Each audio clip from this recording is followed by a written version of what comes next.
السلام علیکم دوستو، آج ایک چھوٹا سا واقعہ سنتے ہیں جو ہمیں ایک بڑی بات سکھاتا ہے۔ حضرت موسیٰ علیہ السلام ایک دن اللہ تعالیٰ سے گزارش کرتے ہیں، یا اللہ مجھے دکھائیے کون ہے جو جنت میں میرا ساتھی ہوگا۔ اللہ تعالیٰ نے جواب دیا، شہر جاؤ، وہاں ایک کسائی ہے، وہی تمہارا جنت کا ساتھی ہے۔ حضرت موسیٰ علیہ السلام شہر کی طرف چلے، جب وہاں پہنچے تو دیکھا کہ ایک کسائی اپنے کام میں مصروف ہے۔ کسائی کا کام ختم ہوتا ہے اور حضرت موسیٰ علیہ السلام اس کے گھر جاتے ہیں۔ وہاں ایک عجیب منظر دیکھتے ہیں۔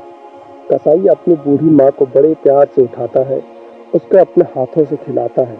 ماں خوش ہوتی ہے، دعا کرتی ہے، اللہ تجھے جنت میں حضرت موسیٰ کا ساتھی بنائے۔ حضرت موسیٰ کو دیکھ کر حیران رہ گئے۔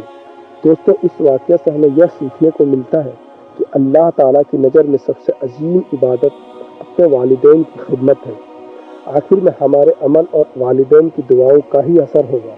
اگر آپ کو یہ واقعہ پسند آیا تو ہمارے چینل کو سبسکرائب کریں اور زیادہ سے زیادہ لوگوں تک یہ پیغام پہنچائیں۔